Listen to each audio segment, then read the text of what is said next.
Ini supaya kita mengerti. Ada seorang profesor terkenal yang namanya Henry Nouwen.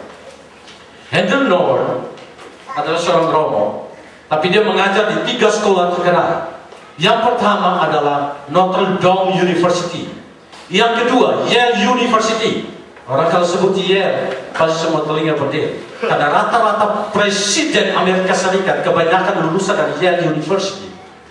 Dan yang ketiga, beliau ini adalah profesor, dosen di salah satu sekolah, yaitu Harvard University. Dan profesor terkenal di sana. Tapi suatu ketika dia mendapatkan panggilan Tuhan untuk melayani. Di tempat yang lain, dia tinggalkan 3 sekolah itu. Dan sebenarnya menjamin masa depannya. Terkenal. Siapa yang tidak mau terkenal seperti itu? Kecuali orang. Apa yang terjadi? Dia tinggalkan itu dan dia pindah ke sebuah tempat yang namanya London Daybreak, itu di Toronto. Ketika dia pindah ke sana, orang berpikir bahwa mungkin ada university yang lebih terkenal, seperti Universitas Indonesia mungkin. Tapi apa terjadi ketika dia di sana? Ternyata dia beralih ke sebuah pelayanan, itu adalah yayasan para cacat. Dan di situ anggotanya hanya 10 orang. Dan dia menghabiskan seluruh hidupnya untuk melayani bukan 10 orang, tapi hanya 1 orang. Dan orang itu namanya Adam. Adam ini yang merupakan pasien atau pribadi yang dilayani oleh Henry Nouwen. Dia memiliki sebuah keberadaan yang menurut tanggapan orang lebih baik dia tidak usah hidup daripada dia hidup. Dia berumur 25 tahun. Dia tidak bisa bicara. Dia tidak bisa pakai pakaian sendiri. Tidak bisa berjalan sendiri. Tidak bisa makan tanpa dibantu. Punggungnya miring, gerakan lengan dan kakinya sangat kacau. Dia menderita penyakit epilepsi.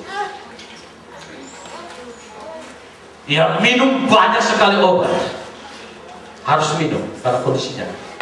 Selanjutnya, tidak ada satu waktu pun yang dia tidak pernah kejang-kejang.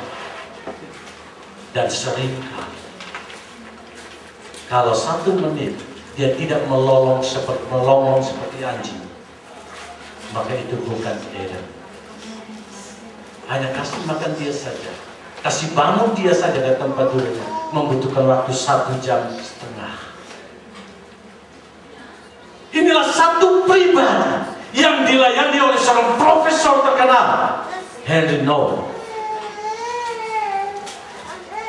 Penulis buku terkenal Philip Yancey datang mengunjungi dia, dan Philip Yancey sempat berpikir dalam pikirannya, kenapa profesor terkenal seperti ini membuang waktunya dengan cuma-cuma? Lebih baik dia mengajar mahasiswa, lebih banyak dia menulis buku, dan mungkin itu bisa dibaca oleh banyak orang. Dia menyia-nyiakan waktu. Tapi apa yang terjadi? Henry Nouwen katakan begini, Pak Philip Yancey, saya bukan melayani Adam, tapi Adam yang melayani saya. Selama ini saya mengajar dan saya berpikir itulah yang terbaik. Dan saya pikir itulah jati diri saya dan kehebatan saya. Tapi ketika saya berada di tengah-tengah Adam, disitulah baru saya mengerti, ternyata profesor terbaik adalah Adam ini sendiri. Nah, saya stop di situ dan saya akan lanjutkan pembahasan saya mengenai bagian firman Tuhan ini. Sekali lagi saya katakan bahwa tidak seorang pun manusia yang bisa mengikuti kerendahan hati yang dilakukan oleh Tuhan Yesus. Kenapa? Karena poin yang pertama yang saya mau katakan buat kita, Yesus dari tempat yang tinggi menuju kepada tempat yang rendah. Karena dia adalah Allah, dia adalah ilahi, maka ilahi di atas, Allah di atas, maka dia harus turun ke bawah.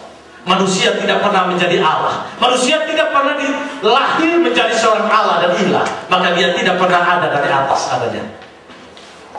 Kenapa? Karena bicara tentang Yesus, dia ketika turun ke bawah, itu adalah sebuah perubahan status dari Allah jadi manusia, betul? Kalau kita mau jadi seperti itu, manusia jadi anjing. Betul, itu kan perubahan status. Betul enggak? Kalau kita yang duduk, awalnya kita orang kaya, kita dilayani, kemudian kita melayani orang, itu mana sama. Betul? Karena statusnya masih sama, manusia. Saudara semua memahami ini? Maka istilah kerendahan hati Tuhan Yesus tidak akan ada yang bisa menyamai dia dalam pelayanannya kepada kita. Sehingga sehebat apapun kita melayani, sekuat apapun kita melayani, jangan pernah bilang Tuhan, cara pelayanan Tuhan kalah dengan saya. Kenapa? Karena selama Tuhan melayani, Tuhan tidak pernah sakit. Tapi kalau saya melayani sampai sakit, mana yang jadi? Tuhan atau saya? Alkitab tidak pernah menceritakan bahwa Tuhan kehujanan waktu melayani.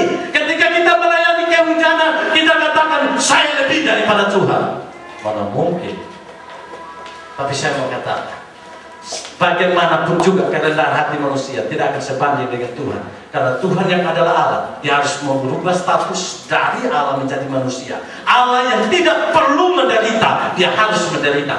Allah yang tidak boleh dan tidak perlu mati, dia harus mati. Bukankah itu sesuatu yang luar biasa kerendahan hati? Maka saudaraku, kita tidak mungkin bisa mengikuti istilah upward mobility, yaitu sebuah kerendahan hati yang dimulai dari atas ke bawah. Tetapi sekali lagi, manusia juga tidak akan mungkin menunjukkan kerendahan hati dari downward mobility, dari bawah ke atas. Perhatikan baik-baik pernyataan saya, mungkin agak sulit, tetapi ini nilai inti bagi kita untuk mengerti apa itu rendah hati. Mungkin saudara katakan dari atas turun ke bawah itu namanya rendah hati, bukan? Mungkin kita katakan dari bawah ke atas itu rendah hati. Enggak, itu namanya sombong juga. Yang lempar, miskin tapi sombong. Ini kan repot. Terkenal itu kan kaya sombong tuh. Ini miskin sudah sombong lah. Yang sering saya bilang sudah gila tapi sombong juga. Itu kan lebih parah lagi. Nah, mari perhatikan. Tidak pernah dari atas ke bawah itu adalah kerendahan hati yang kita ikuti dari para pola Kristus. Dan dari bawah ke atas tidak. Tetapi bagi manusia apa itu kerendahan hati? Kerendahan hati adalah begini. Ketika saya mengenal siapa saya di hadapan Tuhan, dan saya mengenal sesama saya di hadapan Tuhan, saya memperlakukan diri saya, memperlakukan sesama saya itu sebagai manusia, itulah namanya rendah hati. Saya ulangi kalimat ini. Ketika saya mengenal diri saya di hadapan Tuhan, saya mengenal sesama saya di hadapan Tuhan, saya memperlakukan sesama saya sebagaimana saya memperlakukan diri saya di hadapan Tuhan, itulah namanya rendah hati. Kenapa saya katakan demikian?